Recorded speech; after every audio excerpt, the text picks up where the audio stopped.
vinyl community? Welcome to another video with the Record Spinner. In today's video, I'm going to be doing a vinyl haul showcasing all the records that I acquired within the month of June this year in 2022.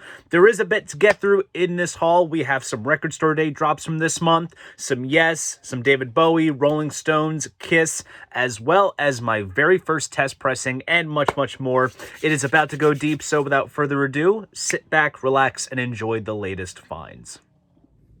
Alright guys, so we are going to be kicking this haul off with a little bit of remembrance for the drummer of the band that I am sporting on my t-shirt. Yes, it is Alan White of Yes, who unfortunately passed away fairly recently after dealing with a bout of illness, which had initially kept him off the road from touring with the band in Europe. But instead things took a turn for the worse, which is very sad indeed. Aside from just being the drummer of Yes, of course, he had played with John Lennon and George Harrison on their various solo albums, and just an all-around solid drummer. He provided the backbone for what is considered to be the classic Yes lineup of John Anderson, Chris Squire, Rick Wakeman, Steve Howe, as well as Alan. And lately I have been listening to a lot of Yes just to kind of dig back into their catalog, and also very ironic too, because literally during Memorial Day weekend I saw a Yes tribute band called Total Mass Retain at a local theater, and this was just days after it was announced that Alan had passed, which I found very ironic in my case, because I remember when Neil Peart died in early 2020, literally days after it was announced that he had passed away, I saw a Rush tribute band. So very odd how I often catch progressive rock tribute acts after certain drummers pass away. So it's very, very weird. But of course, I took it upon myself to pick up some Yes and to crank it loud to remember Alan.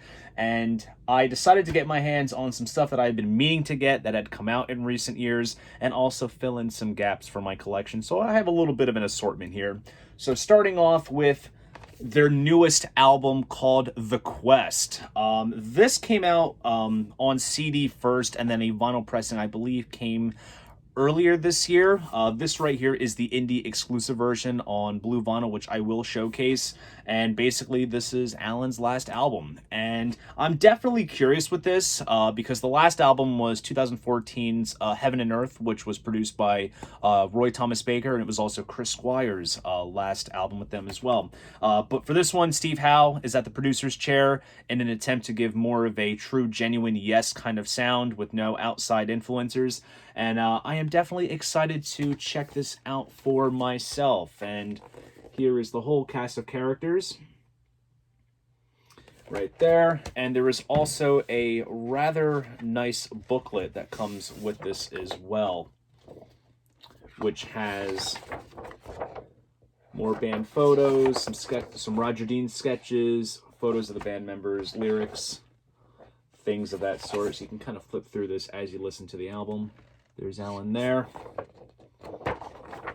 And just to showcase at least one of the LPs, but also I should mention, it also does come with CD copies, which is nice. And here is the vinyl itself, which is very nice. And like I said, this is the indie version, which is available at your mom and pop record store. So happy to get my hands on that. I had been meaning to check it out for the longest time, and I figured I would just approach it at some point, but I figured now there was a little bit of a means to.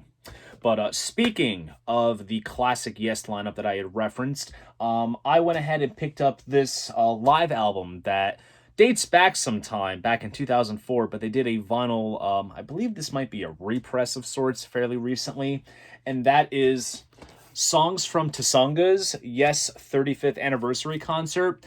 This is basically the soundtrack to the concert DVD, which is from their 35th Anniversary tour from 2004, which is a phenomenal show. They had a Roger Dean inflatable stage, which is very visually appealing, and the set list on this is rather solid. It covers the span of their then 35-year career. Now I can actually say 50-year career, but it is absolutely good stuff. And I figured I would get my hands on some live Yes for the collection. Nice gatefold jacket, and this comes pressed on 4 LPs. And I'm just going to take out the last one just so you can see it.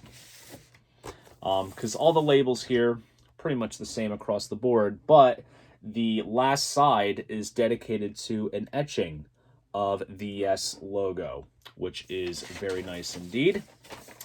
And then we kind of go backwards a little bit to 1997. This album is definitely a gap filler. I didn't necessarily go out of my way to get this just on a mission. I just figured, you know what? I might as well just fill in a gap because I am a completist. And that is Open Your Eyes. This came out back in 97. This one does feature Billy Sherwood in the lineup, which he is now playing bass with the band upon Chris Squire's blessing when he had got sick and then he passed away. So Billy is keeping the bass flag flying high as of right now. But back then he was part of the lineup and they did this record, and it mainly comprises of a lot of Chris Squire, Billy Sherwood compositions. And yeah, it's kind of on the lower end of, my Yes ranking, I would say. It's kind of gets a bit obscured, pretty much. But needless to say, I'm a completist, gotta have it. This is a colored limited pressing. And as you can see there, I do have quite a low number as well. This is number 387 out of 3,000. I will say, I mean, even though it just has the basic Yes logo, I do like the cover at least. And the gatefold is rather colorful with all the lyrics.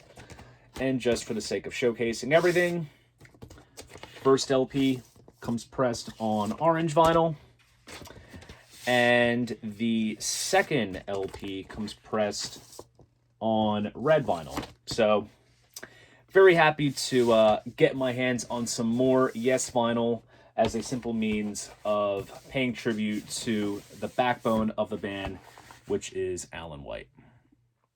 All right, so here are two albums by two different bands that kind of have a bit of a thread connecting the two, as you'll see as I showcase these albums. And these are two albums that I've been meaning to get my hands on for some time. And first up, we have the self-titled debut from Roxy Music. I have been wanting to dig into Roxy Music's catalog, them being one of the most notable art rock, kind of glam rock bands of the 70s. Of course, Brian Ferry's in here, and of course, Mr. Brian Eno, who has worked with so many other artists that I love, such as Peter Gabriel, David Bowie, and such. And this is a recent Abbey Road half-speed cut of their first album, which has come out fairly recently. Does come with a nice glossy printed inner sleeve with all the lyrics. And the vinyl itself does come with its own custom center label, and this is mastered by Miles Showell at Abbey Road. So I'm very excited to sink my teeth into some Roxy Music. And the main thread connecting this album and the other one I'm going to showcase is Brian Eno himself, because Eno had also produced the debut album by Devo. This is Are We Not Men? We Are Devo. This is my co-worker slash friend Patrick's favorite band. He has played Devo a lot in the record store, and I figured I would get my hands on this because it features a lot of Devo tracks that I truly love. Uncontrollable Urge, of course, which was used as the theme song for the Ridiculousness TV show. Their cover of the Rolling Stones' Can't Get No Satisfaction. Mongoloid, Jocko Homo, Come Back Johnny, which was featured in Rock and Roll High School. So all around, out of what I've heard, this is the album that I've gravitated to the most. And I also need to check out Freedom of Choice as well, but I figured I would start with the first album here. Does come with a nice printed inner sleeve of band photos and lyrics. And I believe this is a recent Rocktober pressing that has come out in recent years, and it comes pressed on white vinyl. And this is definitely some sort of a repress as well, because it features the Warner Records logo there instead of Warner Brothers, which exists no more.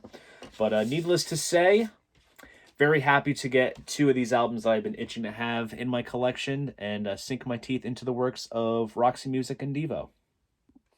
Okay, so now we are going to dig into some Stones territory. Rolling Stones are celebrating their 60th anniversary this year, and I figured I would take it upon myself to beef up the Stones collection with some new additions, as well as some interesting variants to add to what I already own in my collection. So we're kind of covering some cool ground here. So starting off with big hits, High Tide and Green Grass. This is an early compilation which focuses on the early ABKCO era stuff. I already have this compilation in the form of the UK version that came out for Record Store Day a couple years back.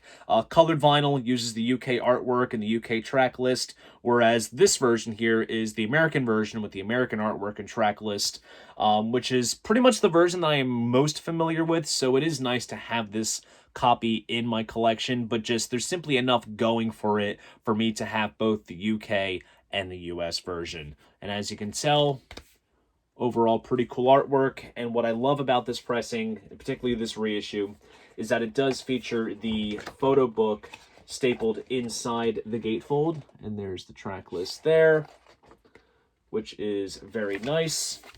And of course, keeping it in line with the ABKCO Direct Stream Digital Direct Metal Mastered reissue series that they did, does come with a cool custom center label, which is very nice. So very happy to have this cool, interesting variant of an early Stones comp.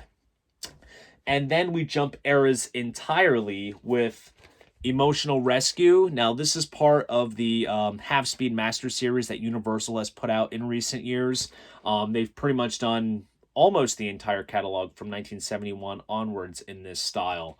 And this was one that I just simply did not have, so I figured I would just get it for the collection and just get it done and over with. It does come with a printed inner sleeve here, and of course comes with the standard Rolling Stones Records label, basic yellow with the tongue logo and the album name and the band's name as well. And next up is a very interesting piece, and this is one that I'm actually quite excited to own just given how cool it is. And it is this variant of Goat's Head Soup. Now, this came out at the same time when they did the whole remix and reissue box set deal. I believe this copy is exclusive to their web store, and as you can tell, the artwork is completely different. It actually features a goat's head soup on the cover, which, to be honest, I think this should have been the cover. As, you know, eye-catching as it is just such a cool thing to own. And they use the individual band portraits in the gatefold, and of course, this was the photo that ended up becoming the cover. Now, the printed inner sleeve is very much in line with the original album, with all the various extra players that appear on it. And just for the sake of showcasing, here is the center label. But that is not all that is included with this pressing, because as an added bonus, we have a single-sided 7-inch of the track Scarlet, which features guitarist Jimmy Page from Led Zeppelin. And it's a single-sided 7-inch, so we have Scarlet on this side, but then on the flip side, we have an etching of the tape box, which is a rather interesting thing to have etched onto the back, but kind of makes sense. Very much in line with the back of the tape box here. So this is definitely a very cool variant to own of Goat's Head Soup, and I say that having owning, you know, the box set with the album, the outtakes, as well as the live album. But still, it's a really cool thing to own, and just like the not Hot Rocks, the Big Hits compilation, it has enough going for it for me to own it. And then, of course, in traditional record spinner fashion, I have to throw in a bootleg. This is a legal bootleg that came out recently, and that is Rolling Stones On Tour 69. Now, this covers my favorite era of the Stones, which is late 60s going into the early 70s. And it's just a collection of various tracks from various shows of the year of 1969. So we have a couple of tracks from Hyde Park, the big infamous gig in 69, some stuff from the Savile Theatre in London, Olympia Stadium in Detroit. So has a little bit of everything, and this is put out by a label called, it's either 1960s Records or Rhythm and Blues Records. I believe it's an imprint of 1960s. And as you can tell on the back, they have like a whole series of releases similar to this. So I'll have to hunt those down whenever I can. But as a nice touch too, kind of giving a nod to original UK pressings, it is indeed a fold-over back cover, which is a nice touch. And we have this printed inner sleeve of advertisements of various other releases, and they have a whole bunch. They've done Fleetwood Mac, Jimi Hendrix, The Who, more Stones, there's the Beatles, so there's quite a lot here. Hell, there's even Pink Floyd. See, I'm even looking at this right now and saying to myself that there's a lot that I have to get. But needless to say, it's very cool, and it comes pressed on black vinyl, and here is that custom Rhythm and Blues center label. So overall, a very cool Stones boot to have from my favorite period of the Stones. All right, Bowie fans, get ready for this because I have some very cool, unique pieces to show in this segment. I'm sure if you guys are all aware, since 2015, Parlophone has been putting out these David Bowie era box sets, which focus on certain parts of his career, and they pretty much include everything that has been released from that specific period in terms of studio output, live material. There's even some unreleased bits and pieces here and there, and they also include various, B-sides, single edits, and things of that sort. They are honestly very fun to collect, and they are curated very nicely. I have them on CD because initially when they first started coming out, I just felt the need to get the individual albums as they were because once they did the box sets, they also did breakout releases of the main albums from the sets. So that's how I accumulated most of my Bowie vinyl collection, but I did get the box sets on CD. But part of the appeal of these sets are the exclusive pieces that are made only available in the set. They're not available separately like the regular releases. And there is the usual occurrence where you might see an eBay seller selling them, on eBay for whatever price they ask for, or you might happen to find them at your local record store, which is simply the case for me, which is how I found a couple of exclusive pieces that are only available in the set. But needless to say, I recently got my hands on a bunch of exclusive pieces that are made available in the Who Can I Be Now box set from 74 to 76, as well as the New Career in a New Town box set, which covers 77 to 82. So, starting off with David Live at the Tower Theater in Philadelphia. This right here is the original 2 LP album. What was released separately for the mainstream buying public was the expanded 3 LP version, which is the full-on show, whereas obviously with the 2 LP, it was edited down, and this original version is only available in the CD and vinyl box set, so you cannot get this separate. But I figured, because I do have the 3 LP version, it would be a means to have the original version here, which is very cool. And then there is also this right here. This is called The Gouster. So this is an unreleased album that basically was the germination of what became the Young Americans album. This was recorded at Sigma Sound in Philadelphia. This features the sort of a revamped version of John I'm Only Dancing, which is called John I'm Only Dancing Again. There's even some tracks on here that do appear on Young Americans, such as the title track and Right, and there's even songs such as It's Gonna Be Me and Who Can I Be Now, which are basically, they were released as bonus tracks on the early Ryko disc reissues of the Bowie catalog, but they appear on here as the album was to be sequenced. So this is very, very cool. Kind of packaged and designed the same way, sort of, as the Gouster. Not as the Gouster, as Young Americans in terms of, like, the stylized font and whatnot. And just for the sake of showcasing, at least something of this sort.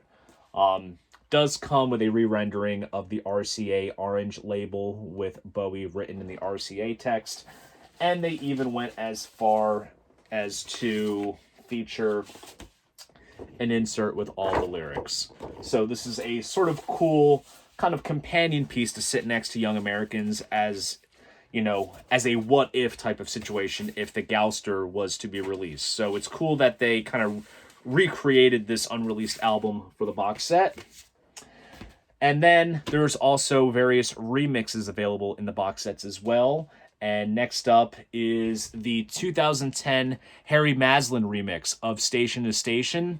And as you can see, the artwork is completely different. To my knowledge, this cover here was used on the 1990 Ryko disc version. Of course, the original just features, it's the black and white photo in the center with the white background and the red text. and they use this still from the Man Who Fell to Earth movie, which is very cool. And to make it unique, they added a nice bit of spot varnish on the text, which is very cool. And Station to Station is one of my favorite Bowie records, so it's great to have this remix version alongside the original. And as for the New Career in a New Town box set, I do already have the 2 LP stage album, which is on yellow vinyl, that I actually got at my local record store that I now work at. But the other exclusive piece that I'm going to showcase in this segment is the remix of Lodger, and this is exclusive to the set. Lodger in general, I would say the most commercially accessible album of the Berlin trilogy, but production-wise, it always kind of suffered. I mean, to my ears, it sounds decent, but to the common ear, you can see where there's a lot of those imperfections. So Tony Visconti had a crack at remixing this album, adding a bit of new life to it, and it is featured here in the set, which is very cool. Features a cool photo outtake from the cover sessions, and they include a sort of semi-colorized negative version of the original insert here, which is very cool. So these are not necessarily pieces that you can find out in the wild often. I was just very lucky to get my hands on these, and these will sit very, very nicely within my David Bowie collection. Alright guys, so here is a relatively new release that just came out fairly recently. I can say that I have showcased releases of this nature in the past, but needless to say, I'm glad to get another one of these in my collection. It is the newest live vinyl offering from Genesis guitarist Steve Hackett, and this is Genesis Revisited Band and Orchestra live at the Royal Festival Hall. This came out back in 2019, and it's just now getting a vinyl pressing. Inside Out Music has been putting out some vinyl presses of some of the various Hackett live albums that have come out in recent years, and believe me, for every tour that Hackett has done recently, there is a corresponding live album to go with it, and they do act as great souvenirs from the tours. And for myself, having seen Steve a number of times, they really do stand out for just being great mementos from, tours that I've seen with my family and such. But this one here features an orchestra, which is quite unique as opposed to some of the other ones that he's done. And he taps into both his Genesis stuff as well as his own solo material. So in terms of solo stuff, we have things like Shadow of the Hierophant, Serpentine Song, The Steps, and then of course when it comes to Genesis territory, we have Blood on the Rooftops, Supper's Ready, of course, Dance of the Volcano, The Musical Box. All of it is here. So very happy to get this new Hackett vinyl offering for the collection. Now, this is the Hackett Songs exclusive pressing, which is only available on his website. The vinyl itself you can get on black vinyl anywhere, but this particular variant is only on the site. Because aside from it coming on sort of magenta, purplish colored vinyl, and it's the same across this 3 LP set, there is also the inclusion of a signed insert from Mr. Hackett himself, and there is also a nice little insert as well, which has various photographs of Steve and his band. More live shots here as well. So overall, a very solid new live vinyl offering from Steve Hackett, and I'm definitely excited to give this a spin on the turntable. Alright guys, Walmart is at it again. They're doing even more exclusive colored vinyl pressings, and this is one that caught my eye, and I kind of asked myself if I needed to get this, because if I did, this would ultimately be copy number 3 that I have of this album. But just given how much I do love this band, and how much this album does mean to me, I figured, you know what? There's room for a third. So I picked up Queen's A Night at the Opera. Just such a phenomenal record. It is definitely their masterwork. Have a lot of fond memories of this album when I was a kid growing up, having listened to this and Sheer Heart Attack back to back. Also ironic because I'm wearing a Queen t-shirt. I felt the need to get another copy of this. Now, what I have previously, I have the Studio Collection box set, all half-speed mastered, comes on white vinyl. I also have the Vinyl Me Please pressing, which is a new half-speed cut, and it comes on like Galaxy colored vinyl. But this right here, they use the same metal parts from the first half-speed cut that they did for the box set, and they did it on special colored vinyl, which I will show. And of course, nice matte cover, slight embossment on the cover. And as always, just for the sake of showcasing, printed inner sleeve. And with this pressing, they pressed it on sky blue vinyl, which looks very, very nice.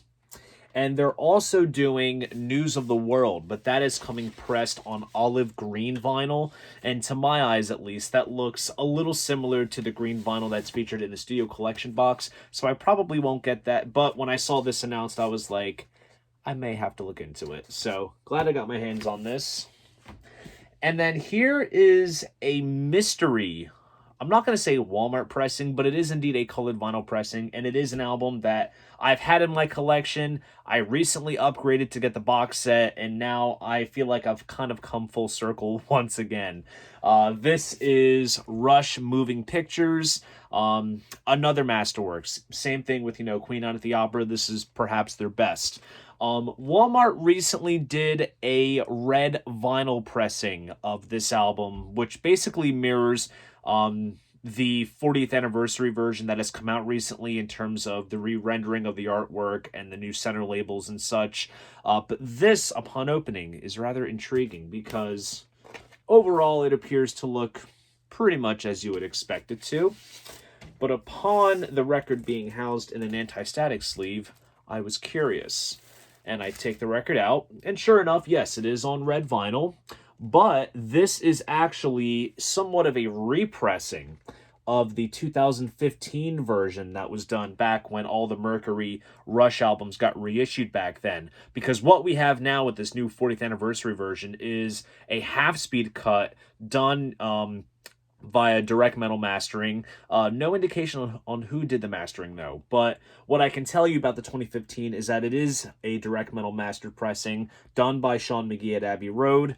In terms of differences between the 2015 version and the new 2022, I honestly could not tell you, but this kind of just appeared out of nowhere because I even looked to see if like any Universal companies were offering this on their website, as they do with a lot of like colored variants of their catalog.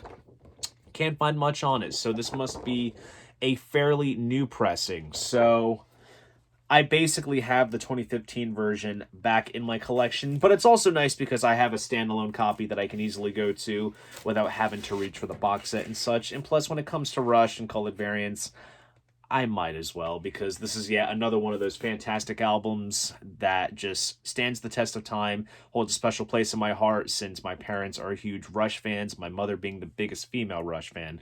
But needless to say, happy to have a cool colored variant of this album in my collection. Alright guys, getting into Kiss Zone as always. This is a new release that has come out from the Kiss camp. This is the second release to come this year from this particular series that they've been doing, third overall. And I am so stoked for this. This is, of course, the newest installment of the Kiss Off the Soundboard series. This is live at Donington, the Monsters of Rock Festival on August 17th, 1996. This is from the reunion tour. This features the original lineup. And honestly, it is a missed opportunity that a live album came from the reunion tour. That would have been a prime candidate for like an Alive 4 or any type of live record that could have come out from that period. But it brings together the band set that they did at the legendary Monsters of Rock Festival on the grounds of Donington Park.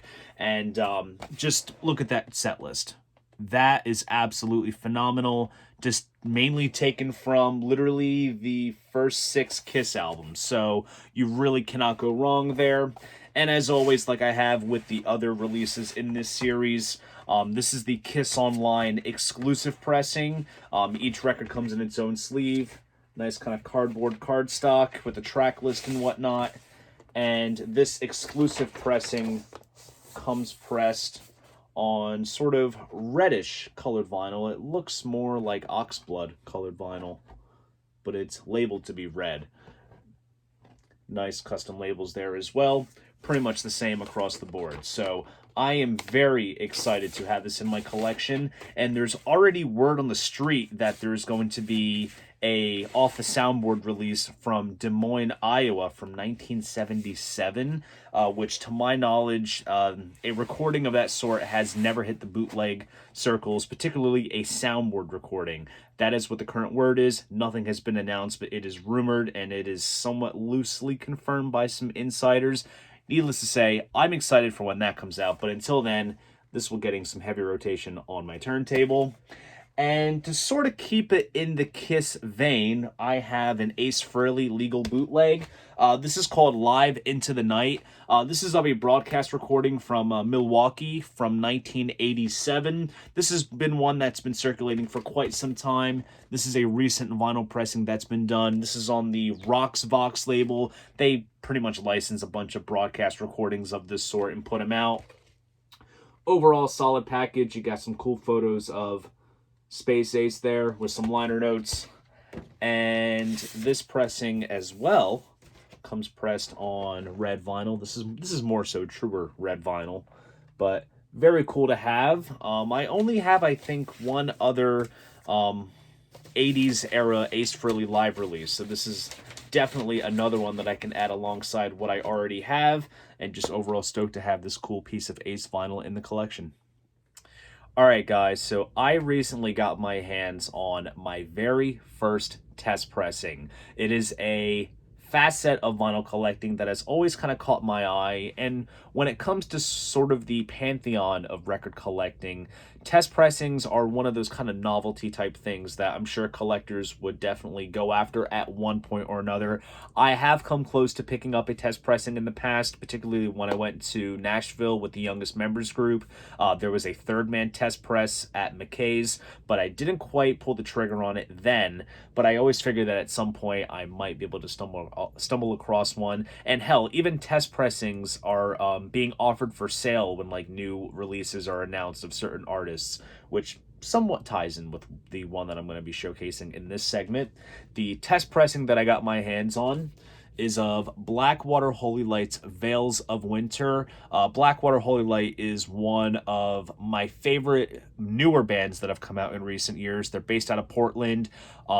All-female led band. They do this great blend of doom metal and shoegaze. I call it doomgaze. I wrote an article about this band on VW Music if you want to check it out. This album, though, is the first Blackwater Holy Light record I ever listened to, and it is this album that made me into a fan. And I already obviously have this album in my collection, but one of the cool things that Riding Easy Records does, which is the label that these girls are on, is that they offer test pressings for sale alongside the standard pressings of their releases. And normally the test pressings are very limited in quantities, usually around 30 copies, and they also charge a bit of a premium for them, just given the collectability nature behind them. And as you can see, the presentation is very bare bones and stripped down. It literally comes in a black sleeve with the album cover kind of pasted in the center, and they also number them as well. And like I said, they usually run about 30 copies per test press. Look at this number. This is number 3 out of 30. Now, usually the test presses sell out pretty quick on Riding Easy's site. I happen to find this from a Discog seller who was selling it for, I think, less than what Riding Easy normally sells their test pressings for. I think they charge like anywhere between like 40 to 50 bucks. I paid 35. So really can't go wrong with it. And given that this is my favorite Blackwater Holy Light record, I figured that having a unique piece like this would be absolutely worth it. And I'm so stoked to have it. And just aside from the jacket itself, one cool thing that they do with their test pressings is the preparation of the labels. So what they do is they do like stamped, like kind of white labels. So it's a basic white label, and here you have the band's logo literally stamped into the label. And then on this side, we have the stamped Riding Easy logo there. And this is just an absolutely phenomenal piece to have. And just great to have a cool collectible piece of, like I said, one of my favorite newer bands that have come out of recent years. And super stoked to have this in my collection. And I am hoping that maybe I could hunt down test pressings of their other 2 albums. I remember I saw on Discogs once, there was their latest album, Silent Motion. There was a test press up for like 75, which is a little bit more than what I would normally pay, but now that's gone, and I gotta hunt down the others, but fingers crossed I can make it happen, but so stoked to finally have a test press in my collection. All right, guys, happy Record Store Day, June edition. This drop basically consists of all the stuff that got pushed from the April Record Store Day, which is basically the main one for this year, or there was stuff that was announced back in whenever the Record Store Day list dropped that was already scheduled to be released in June. So there was already the intention of doing 2 separate Record Store Day drop dates this year. But obviously, since Record Store Day always tends to occur in April, it's safe to say that the April one was the main one for the year, and this is just a little addition. Wasn't really too thrilled with the releases that came out for this drop, but yet I still managed to pick up some things, and surprisingly, half of what I got are Genesis-related things, and if you know the list and what came out, you can probably already assume what I got my hands on, which I'm going to showcase now, starting off with Peter Gabriel, Live Blood. This is a live album recorded back in 2011, back when he was performing with the New Blood Orchestra, where he was basically doing his back catalog with a symphony orchestra behind him. And honestly, this is executed perfectly, and it also holds a little bit of sentimental value because I did see Peter Gabriel on this tour with the New Blood Orchestra. Phenomenal show, and just brings back a lot of fond memories. I remember listening to this a lot back when I saw the tour, gosh, going on 11 years ago. God, time is flying. But on this, it's almost like a greatest hits live type deal. You have things like Intruder, Wallflower, Washing of the Water, Pico, San Jacinto, Salisbury Hill, In Your Eyes. Pretty much covers all the bases. There's the man himself, comes in a nice gatefold sleeve. This is a 3 LP set. I'm just going to pull out one of the printed inners just so you can kind of get a general gist of what it looks like. But here we have various photos taken from the show. And all the records come pressed on red vinyl, which is very fitting, or blood red vinyl, I should say. So that is very, very cool, and I'm definitely excited to relive the concert experience on the turntable with this release. And next up, I also picked up Steve Hackett, the Tokyo Tapes. This is a great live release. This was recorded around the mid-90s in Japan, and it's almost like Steve Hackett and Friends, kind of, because you have Chester Thompson, John Wetton, Ian McDonald, and Gillian Colbeck. Of course, he does the Genesis stuff perfectly. He does Watcher of the Skies, Firth the Fifth, I Know What I Like, Los Endos.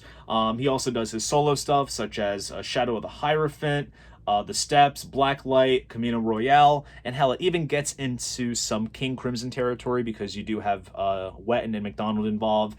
They do renditions of Court of the Crimson King and I Talk to the Wind. So you really can't go wrong there. And this is another 3 LP set. I'll just showcase one of the jackets. We have some liner notes, track list, and photos. And as a nice contrast to the Peter Gabriel release, this comes pressed on white vinyl. And if you kind of hold it to a certain light, it looks like a marbled white, translucent white type of vinyl. So this is very, very cool indeed. Very happy to get my hands on this rather reputable Steve Hackett live recording. Out of the many that are out there that he's done recently, as well as just in general, this is definitely one of my favorite ones. So happy to get this. Then going into 7-inch territory, I did pick up the Creedence Clearwater Revival Traveling Band live at the Royal Albert Hall. This is backed with Who'll Stop the Rain. Of course, the A-side was recorded at the Royal Albert Hall, and supposedly, according to the back of the sleeve, it is from the long-anticipated forthcoming album because the Royal Albert Hall shows were indeed filmed and recorded, but they've never come out in their entirety, so that's featured here. And that should be coming out hopefully soon. And then the B-side of Who'll Stop the Rain comes from the Oakland Coliseum, which was released on The Concert, which came out like in 1980. So it's cool to see this release here. And what I love about this, which is also just, it makes sense, but it's so nice to see it. They press it on this classic fantasy 7-inch label, which is very, very cool, very fitting of the times. And last but not least, I picked up, I thought from the get-go, this was definitely going to be one of the hot releases, just down to, I guess you could say, the scarcity value of how this thing is done, how limited it is, and the fact that it is numbered. The man just celebrated an 80th birthday recently, and I felt the need to pick this up. And that is Paul McCartney, Women and Wives. This is a track off of his McCartney 3 album, which is phenomenal. It's a 12-inch single. Side A features the McCartney track, but then side B features the St. Vincent remix, which was released on the McCartney 3 reimagined type release, where all the artists, Beck is on there and a few others, they do renditions of tracks off the album. So that is pretty cool. This is limited to 3,000 copies worldwide, and I got copy number 555, which is pretty wild. This is already selling as a film in this clip for like 60 to 70 bucks, and this was already retailing for about roughly 20, which is insane. And just to showcase the labels, if you have your vinyl copy of McCartney 3, pretty much mirrors the same center label as the album, and then the B-side has the nice contrasting white. So overall, very cool release to get my hands on, and also a great way to celebrate Sir Paul's 80th birthday. All right, guys, we're going to be wrapping this haul up with some notable upgrades that I got for myself. These are albums that I have owned previously in my collection, but I picked up some rather notable upgrades that I'm excited to showcase to you guys. Starting off with Kaiser Chiefs Duck. Kaiser Chiefs are an indie rock band that have been around for almost 20 years at this point. And this is their latest record that came out back in 2019, which I thoroughly enjoyed. Felt that at moments it was very much a return to form for them. Found them back on sort of comfortable ground, because the previous album before this was kind of in an electro poppy dance type of direction, which was kind of but this is very, very good. Now, what I had in my collection previously was, I believe it was a web store exclusive blue vinyl version, but this right here is the super limited Leeds edition.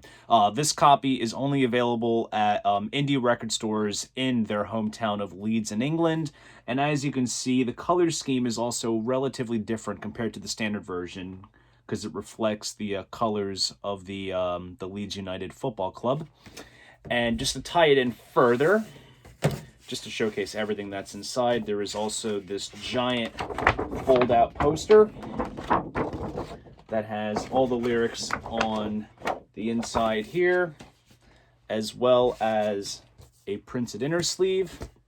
But what's great about this pressing is the color of the vinyl. And as I said, you know, there's the color scheme on the cover.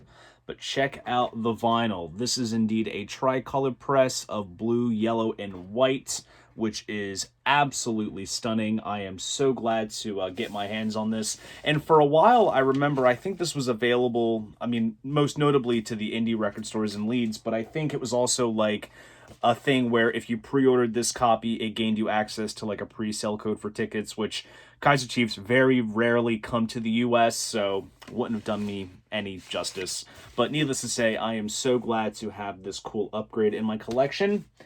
And funny enough, earlier in this haul, I showcased a bunch of Bowie, and that is the last piece I'm going to showcase here. This album just recently celebrated a 50th anniversary, which is absolutely astonishing, and this album has stood the test of time, and it is still as fresh as it was when it came out.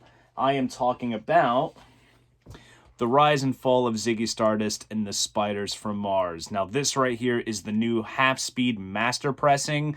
The Bowie estate rolled out a picture disc as well, which comes with a cool poster, but then they also reissued the main album itself on regular vinyl, done in a half-speed process, which is very cool.